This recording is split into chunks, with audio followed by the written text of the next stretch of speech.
Bonjour mesdames et messieurs, émission aujourd'hui sur les traces des poilus consacrée à la fin du centenaire 14-18, particulièrement ici à Verdun, dans le quartier Méribel, où environ 1000 reconstituteurs, donc passionnés d'histoire, vont nous faire revivre leur passion au travers le fil du temps. Hello Hayden. Hello. How are you? I'm very well, thank you. Ok, me too. Alors, pour cibler ce que vous faites actuellement, là, avec la forge, vous appartenez à un régiment de cavalerie? What we're doing is producing anything that is needed by the soldiers. We are particularly a unit called the Army Service Corps. We are mechanical transport, which means we deal with the vehicles, okay. But we'd still do horseshoes if they needed doing. We make things like at the moment we're making a thing that we call a French nail, which is a fighting knife for down in the trenches, because the British Army didn't have weapons for fighting down in the trench. A bayonet on the end of a rifle is no use down in a trench, so that's what we're doing at the moment. But yes, we would make absolutely anything for the vehicles, for the horses, for the men. So. Est-ce que c'était votre métier dans le civil? Yes, I am actually a blacksmith in real life. I trained in Hereford many years ago and have worked as a blacksmith for most of my working life. Ok.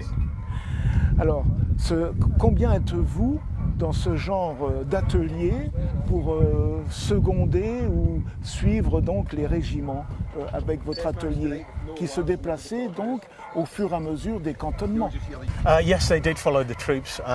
There would be Army Service Corps units all over. They did everything, not just the blacksmithing and the mechanical transport, but everything from forage gathering to baking to butchery. Producing the saddles for the horses. The Army Service Corps was a vital part of the British Army, and it's a part that is very much forgotten these days. They did such a good job that in 1918 they were awarded the Royal Prefix, so they became the Royal Army Service Corps because they were so essential. Est-ce qu'il y avait parmi votre effectif des officiers, sous-officiers et simples soldats pour exercer ce métier assez particulier? Yeah, there was a full rank structure.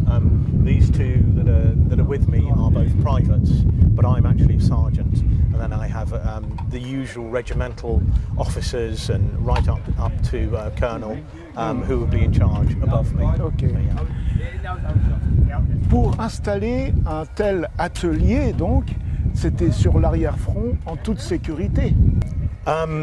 We would have been all over, but I mean they had field forges and workshops and other supply depots right up to the front line, and the Army Service Corps soldiers were real soldiers. They would take up arms and actually fight when they had to.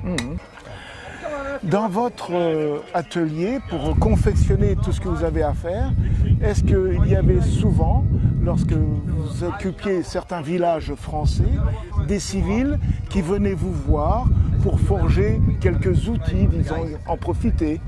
I'm sure there were. There weren't meant to be. It would have been, had they been caught doing it, they probably would have been disciplined. But I'm absolutely positive they did it, yes. D'accord. En échange, est-ce que ces civils-là participaient avec quelques bouteilles de bon vin pour vous récompenser? Undoubtedly, absolutely, undoubtedly, yes, yes. The British Tommy did like their plonk. D'accord, yes. ok. Est-ce que vous en profitiez quelquefois, des fois, pour réparer des fusils au cas où? Des fusils culasse cassés ou de quelques éléments de fusils, disons, détériorés. Est-ce que vous pouviez remanier à réparer donc ces fusils pour qu'ils puissent encore servir? No, that would have been a more specialist thing. That's something that the Royal Ordnance Corps would have taken care of. I mean, we may have done some very basic repairs to weaponry, to guns, etc. But on the whole, no, it was not. Bien, quand vous quittiez donc votre atelier, votre cantonnement, est-ce que vous aviez donc le nécessaire en chariot, chevaux, pour amener donc d'un point à un autre tout ce matériel et bien sûr tout ce qui est nécessaire à votre vie de soldat? Yes, we would have used mechanical transport. We used motor vehicles. The British Army actually started the Great War with only 200 motor vehicles. By 1918, we had 90,000 of them, and we tended to. The horses were only really used, certainly by the end of the war, up near the front line because it's cheaper to replace a lorry. Cheaper to replace a horse than it is a lorry. So yes, we would have used transport. Et encore une question, quel est l'effectif donc d'un atelier comme celui-ci réglementairement? How many soldiers? It would have been full companies of 80 to 120 men, with all the officers and non-commissioned officers, sergeants, corporals, sergeant majors.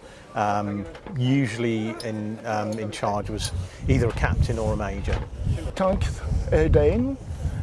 Thank you. Bonne chance et puis peut-être une prochaine fois et profitez bien de notre bonne ville de Verdun. Au revoir. Thank you very Goodbye. much.